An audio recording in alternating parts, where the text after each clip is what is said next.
ಏನಪ್ಪ ಗಣೇಶ ಗುರು ಬ್ರಹ್ಮ ಗುರು ವಿಷ್ಣು ಗುರುದೇವೋ ಮಹೇಶ್ವರ ಗುರು ಸಾಕ್ಷಾತ್ ಪರಬ್ರಹ್ಮಂ ತಸ್ಮೈ ಶ್ರೀ ಗುರುவே நமः. ஹர ஹர சங்கர ஜெய ஜெய சங்கர.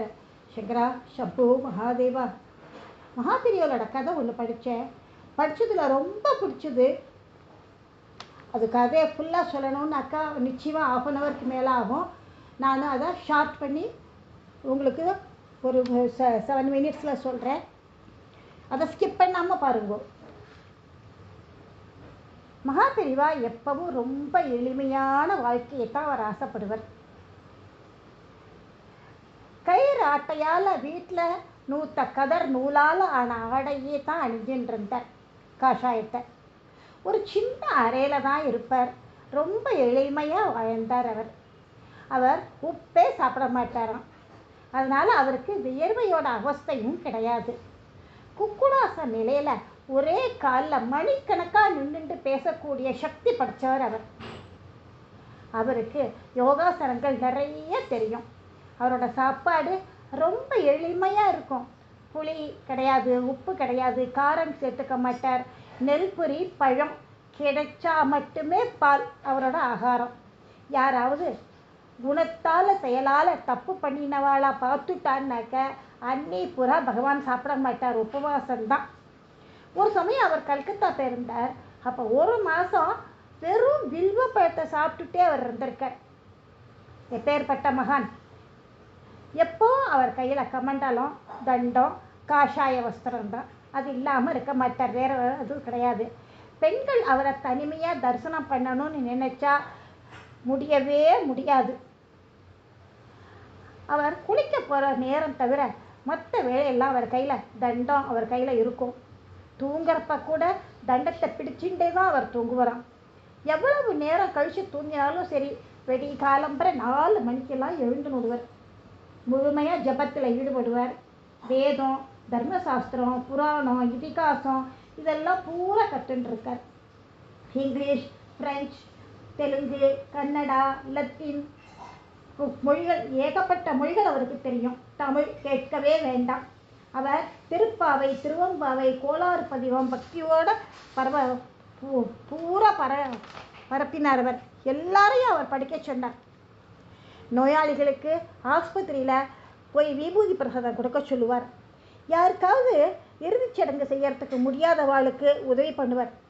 அது மாதிரி தான் ஒரு தடவை என்னாச்சு, அவர் மருத்துவர் உள்ள காரியஸ்தர்கிட்ட கல்கத்தாவில் உள்ள ஒருத்தருக்கு ஒரு 500 ரூபாய் அனுப்பு அப்படின்னு சொல்லிட்டார்.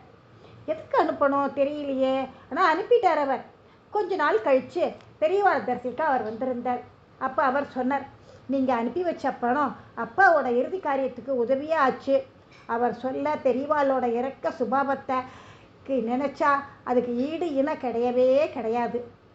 ஆன்மீகம் அப்படின்னா என்ன, ஆன்மீக ஞானிகள் எப்படி இருப்பா அப்படின்னு சில பேர் கேட்பா, குழந்தைகள் மாதிரி. ஆன்மீகம்னா என்ன என்பதை அவர் விளக்கிறதுக்கு ஒரு சிறந்த ஆன்மீக ஞானியாக அடையாளமாக 1994 வரை இந்த உலகத்தில் ஒரு மனிதர் நம்மளோடையே வாழ்ந்துட்டு போயிருக்கார். 100 ஆண்டு வாழ்ந்த அவரோட வாழ்வில் ஒரு சின்ன களங்கம் கூட அவருக்கு கிடையாது. ஜனாதிபதிகள், பிரதமர்கள், அரசர்கள், மந்திரிகள், வெளிநாட்டு உள்நாட்டு மேதைகள் எல்லோரும் அவர் இருக்கிற இடம் தேடி வந்து தான் அவரை நமஸ்காரம் பண்ணிட்டு போவா. இது அவர்கள் செய்த புண்ணியம், பெரிய பாக்கியம் அவளுக்கெல்லாம். அவர்கிட்டக்க கௌரவமோ அகங்காரமோ எதுவுமே கிடையாது. அது யார்? காஞ்சி காமகோடி மடத்தோட 68வது பீடாதிபதி. அவர் கால்நடையாகவே தான் நடந்து போனார். ஒரு இடத்து கூட எந்த ஒரு ரிக்ஷாவில் கூட ஏறினது கிடையாது.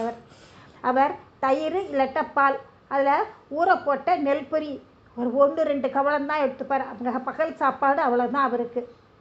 அவர் உட்கார்றது எதில்? ஒரு சாக்கு மேலே தான் உட்காந்துப்பார். அவர் சாக்கை விரித்து அது மேலே உட்காந்துப்பார். ஒரு தடவை தமிழக முன்னாள் கவர்னர் PC அலெக்சாண்டர் மகா சுவாமிகளை தரிசனம் பண்ண போயிருந்தார். அப்போ சுவாமிகள் சாக்கு மேலே அமர்ந்துக்கிட்ட பார்த்தோன்னா அவருக்கு அப்படியே வியப்பு தாங்க முடியல. இப்படி ஒரு எளிமையா, பணிவு! உடனே அவரும் எதிரியே காலை மடிச்சுட்டு உட்காந்து விட்டார். பேச்சோட பேச்சா பெரியவா கேட்டால், நீங்கள் எதில் டாக்டர் பட்டம் வாங்கியிருக்கே அப்படின்னு சொல்லிட்டுன்னு சுவாமிகள் கேட்குறார்.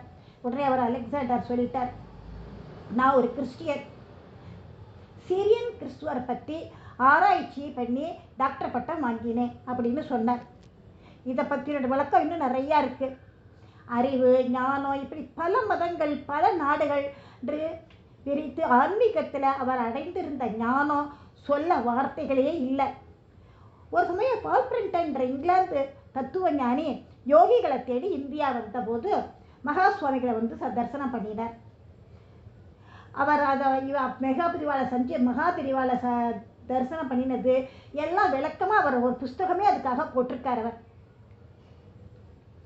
அப்போ இவர் என்ன சொல்லிட்டார் அவர்கிட்ட, நீ தேடி வந்த யோகி நான் இல்லை, நீங்கள் காண வந்த யோகியை நிச்சயமாக பார்ப்பேன் அப்படின்னு அவர்கிட்ட சொல்லிட்டார். அதே மாதிரி அவரும் ரமண மகரிஷிட்டக்க வந்த பிறகு தன்னோட தேடலையும் முடிச்சுட்டார். அதுக்கப்புறம் அவர் வேறு ரிஷிகளை பார்க்க போகவே இல்லை. உபதேசம் செய்யறதுங்கிறது சுலபம், ஆனால் உபதேசங்கள் படி வாழ்ந்து உதாரணமாக திகழ்வது கஷ்டம். அவருடைய கனகாபிஷேக நிகழ்ச்சியை தொலைக்காட்சியில் இந்த உலகமெங்கும் பார்த்துது. இந்திய ஜனாதிபதியை இன்னும் பல மன்னர்கள் கைகூப்பி நிற்க மகா சுவாமிகளை பொற்காசுகளால் அபிஷேகம் பண்ணினா. மகா சுவாமிகளை சொல்லின்னு இருந்தா சொல்லிகிட்டே இருக்கலாம், அதுக்கு கணக்கே இல்லை. மகா பெரிவா திருவடிகளே சரணம்.